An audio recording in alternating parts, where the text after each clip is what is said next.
తొలి క్రాంతి న్యూస్ కి స్వాగతం. భూభారతితో రైతుల సమస్యలు సత్వరమే పరిష్కరించబడతాయని ఇది ప్రజాపాలన, ఇందిరమ్మ పాలన, ప్రజల పాలన అని తెలంగాణ రాష్ట్ర రెవెన్యూ శాఖ మంత్రులు పొంగులేటి శ్రీనివాసరెడ్డి తెలిపారు. అశ్వారావుపేట మండలంలోని శ్రీ ఫంక్షన్ హాల్ నందు భూభారతి రైతు చట్టంపై రైతులతో అవగాహన కార్యక్రమాన్ని స్థానిక ఎమ్మెల్యే జారి ఆదినారాయణ నేతృత్వంలో పెద్ద ఎత్తున నిర్వహించారు. భూభారతి చట్టంపై రైతులకు జిల్లా కలెక్టర్ వి జితేష్ పాటిల్ అవగాహన కల్పించారు. అనంతరం రెవెన్యూ శాఖ మంత్రులు మాట్లాడారు. భూభారతితో రైతుల ఎన్నాల్లో పడుతున్న బాధల్ని విముక్తి కలిగించేందుకు భూభారతి చట్టాన్ని తీసుకురావడం జరిగిందని, సమస్యలన్నీ రైతు సమస్యలు తొలగిపోతాయని తెలిపారు. పైసా ఖర్చు లేకుండా భూభారతితో భూ సమస్యలు పరిష్కరించబడతాయని రెవెన్యూ అధికారులు ప్రత్యేక చొరవ చూపాలని కోరారు.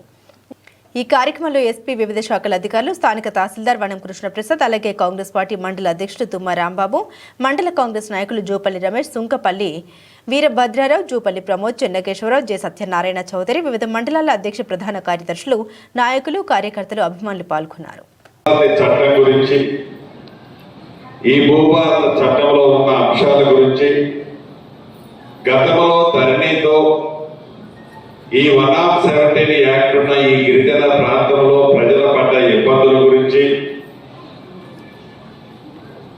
నిత్యము ప్రజలకు అందుబాటులో ఉండే కలెక్టర్ గారికి ప్రజలు చెప్పే సమస్యలు ఇది. ఆనాటి ధరణి చట్టంలో ఆ సమస్యలని పరిష్కరించలేకపోతున్నామే అని ఆవేదన పడ్డ సందర్భాలు నాతో చెప్పి కోకోలలో ఉన్నాయి.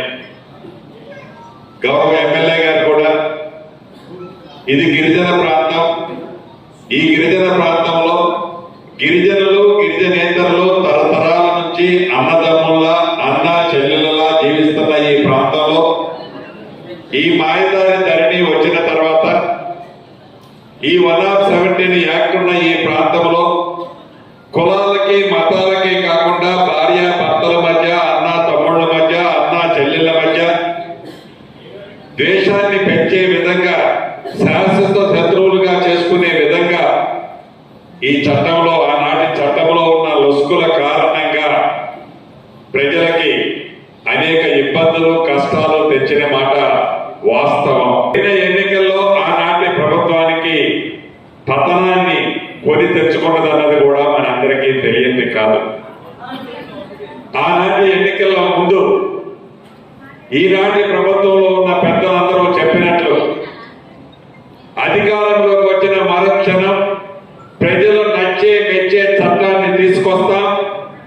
ఈ ధరణిని బంగాళాఖాతంలో వేయటమే కాకుండా ప్రజలకు ఉపయోగపడే విధంగా, పేదవాడికి ఉపయోగపడే విధంగా, పేదవాడి కన్నీరు తుడిచే విధంగా చట్టాన్ని తీసుకొస్తామని చెప్పి ఏ నలుగురికి ఉపయోగపడేది కాకుండా ప్రజలందరికీ ఉపయోగపడే విధమైన చట్టాన్ని, ఈ భూభారతిని డాక్టర్ బిఆర్ అంబేద్కర్ గారి జయంతి ఈనాడు ఈ నెల 14వ తారీఖు నాడు గౌరవ ముఖ్యమంత్రి రేవంత్ రెడ్డి గారి చేతుల మీదుగా ఈ చట్టాన్ని తెలంగాణ ప్రజలకి అంకితం చేసిన సంగతి కూడా మీకు తెలియంది కాదు. ప్రతి ఊరికి ఇల్లు ఇస్తున్నాం.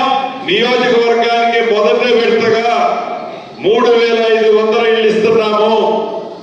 ఈ రాబోయే 4 సంవత్సరాలలో 20 లక్షల ఇళ్లు కట్టించాలనే చిత్తశుద్ధితో మన ఇందిరమ్మ ప్రభుత్వం పనిచేస్తుంది.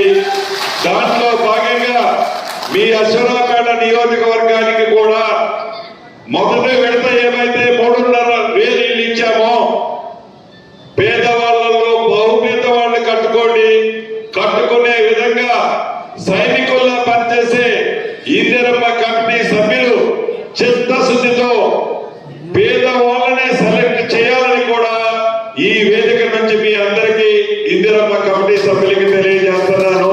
భాగస్వాములుగా ఉన్న మీరు ఈ రాష్ట్రంలో భగవంతుడిచ్చిన అవకాశాన్ని ఉపయోగించుకొని పేదలకి మంచి చేసే అవకాశం ఏదైతే ఈ భూభారత ద్వారా ఈనాడు వచ్చిందో దీన్ని సద్వినియోగం చేసి పేదవాడికి ఇబ్బంది కలగకుండా ఉండే విధంగా ఈ చట్టాన్ని పేదవాడి కన్నీరు తూడ్చే విధంగా, ముఖ్యంగా రైతన్నల బాధలో తొలగించే విధంగా అధికారులు పని చేయాలని, పని చేస్తారని, అలా చేయని అధికారులు ఎవరైనా ఉంటే ప్రభుత్వ పక్షాన్ని కూడా ఉపేక్షించదని కూడా ఈ వేదిక ద్వారా అధికారులకు తెలియజేస్తూ ఇంత ఈ కార్యక్రమానికి హాజరైన నా రైతన్నలకు, నా కుటుంబ సభ్యులందరికీ మరొక్కసారి శిరస్సు వంచి పేరు పేరున అభినందనలు, కృతజ్ఞతలు తెలుపుతూ సెలవు తీసుకుంటున్నాను.